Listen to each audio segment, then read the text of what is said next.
warahmatullahi wabarakatuh.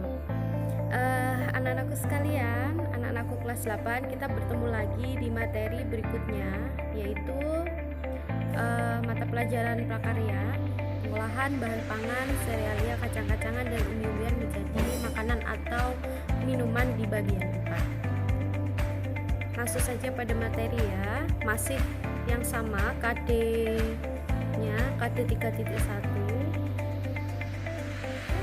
Kali ini kita akan membahas tentang tahapan dan contoh pembuatan atau pengolahan.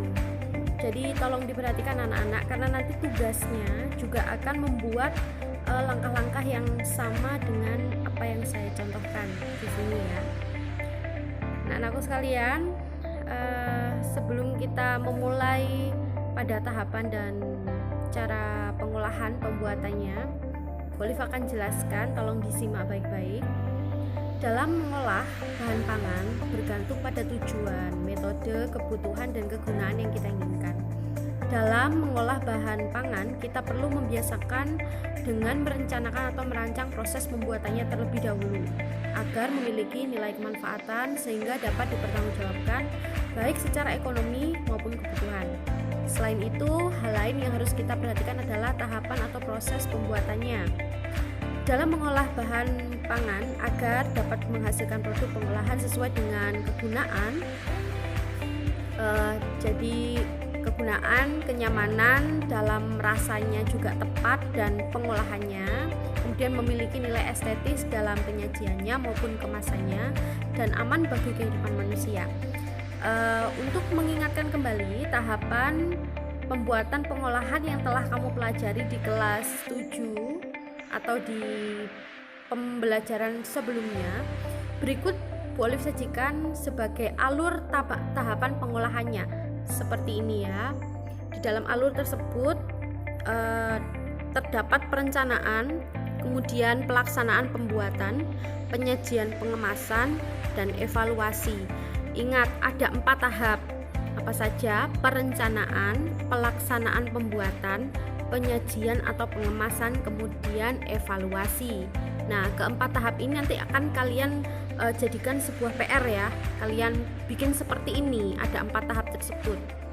Nah, caranya,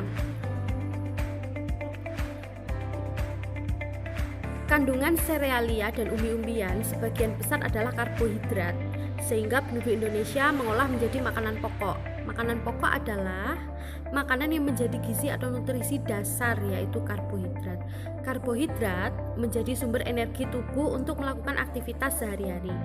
Makanan pokok biasanya tidak menyediakan keseluruhan gizi atau nutrisi yang dibutuhkan tubuh.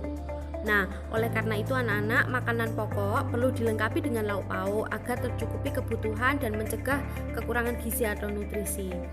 Suatu makanan menjadi makanan pokok karena kebiasaan turun-temurun. Jadi sehingga mampu mempengaruhi psikis konsumennya. Maksudnya seperti merasa ada yang kurang jika kalau belum makan makanan pokok yang bisa dimakan. Misalnya kalian itu biasa memakan nasi ya, terus kalian membiasakan makan roti, ya nggak bisa, namanya belum makan kalau nggak makan nasi, seperti itu.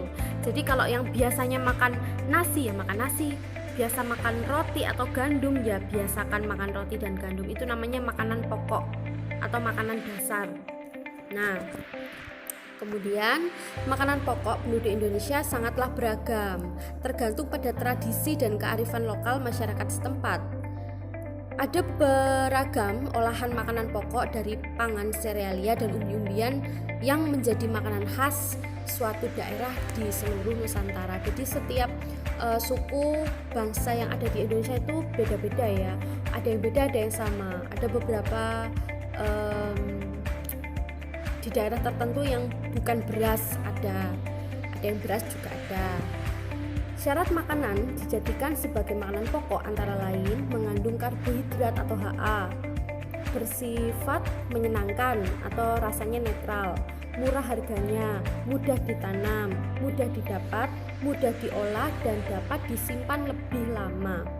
Serealia dan umbi-umbian kaya akan karbohidrat sehingga dapat menjadi makanan pokok manusia. Bahan pangan kacang-kacangan lebih banyak diolah sebagai makanan kudapan dan pelengkap atau pendukung suatu makanan, misalnya pecel, sayuran, diberi bumbu kacang pecel. Itu kan kacang pecel itu kan namanya kacang-kacangan kan. Nah, gado-gado juga pakai kacang-kacangan dengan bumbu pendukung, bumbu kacang gado-gado dan lain-lain. Itu namanya bumbu pendukung ya, bukan makanan pokok ya, bukan. Berikut ini diuraikan beberapa contoh olahan pangan serealia, kacang-kacangan dan umbi-umbian menjadi makanan pokok dan khas daerah Indonesia. Coba kita lihat. Contohnya pengolahan serealia beras misalnya ya.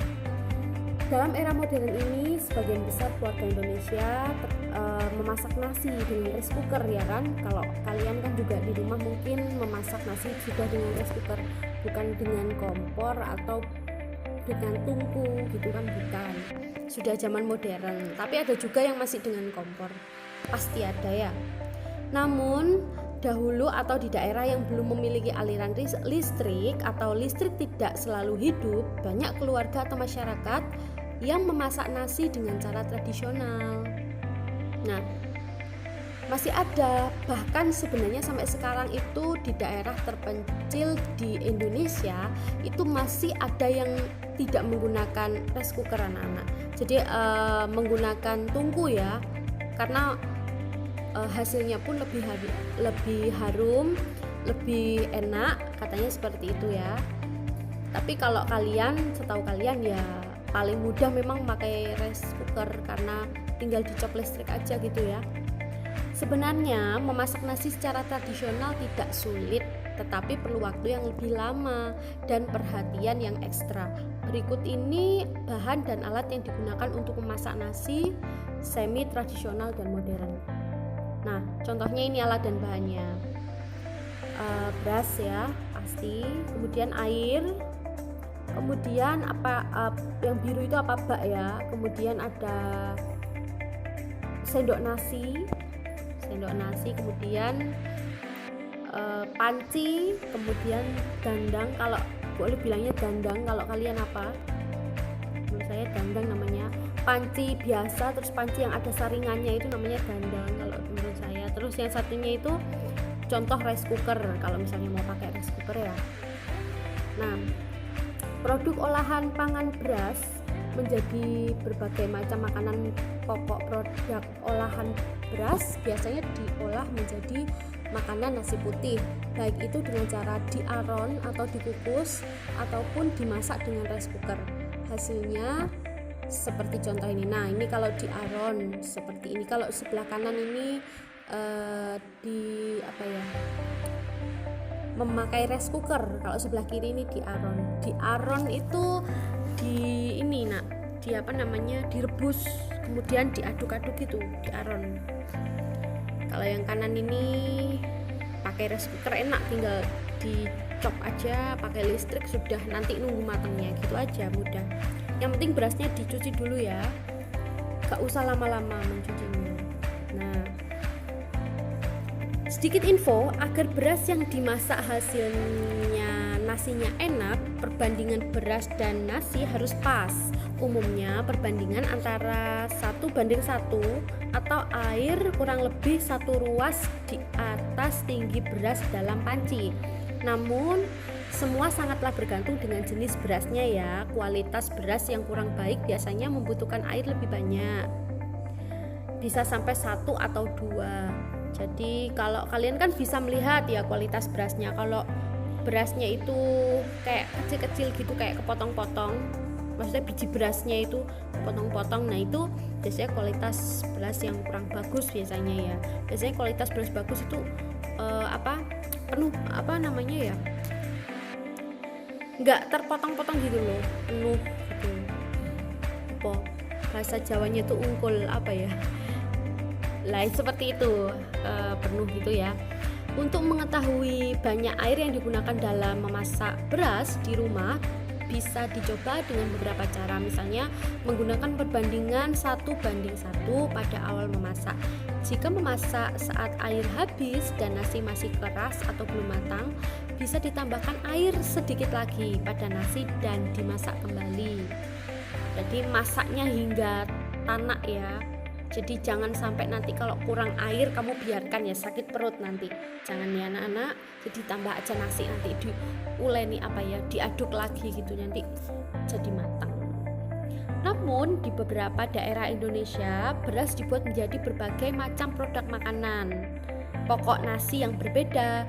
Nasi tidak hanya sebagai hidangan biasa yang diletakkan di meja makan dengan ditemani lauk pauk dan sayuran. Olahan nasi seperti nasi uduk, makanan khas Betawi, kemudian nasi goreng, maupun nasi kuning khas Manado, dibungkus daun woka atau sejenis daun lontar, dan lainnya. Biasanya dibuat untuk makan pagi, seperti itu. Kalian kalau pagi itu kan carinya nasi kuning, nasi uduk, nasi pecel gitu kan kalau pagi-pagi. Kalau siang-siang kan ada sayurnya. Biasanya seperti itu. Kreativitas masakan Indonesia untuk kuliner olahan dari nasi sebagai makanan pokok patut mendapatkan acungan jempol sebagai apresiasi anak-anak. Kuliner Indonesia kaya akan makanan khas olahan dari nasi dan umumnya dimakan pada waktu pagi hari gitu. Nah, ini beberapa contohnya ya. Sebelah kiri itu nasi uduk atau nasi campur juga bisa, nasi uduk. Kemudian yang tengah itu nasi goreng. Terus sebelah kanan itu nasi kuning. Nah, kalian pernah memakan salah satunya? Pasti pernah ya. Kalau belum pernah, minta masak di rumah. Masak nasi uduk atau masak nasi goreng. Atau kalian bisa masak sendiri. Nah, baik anak-anak, demikian pembelajaran dari saya, pembelajaran kali ini, pertemuan kali ini. Apakah ada yang kurang paham tentang yang Bu Olive jelaskan?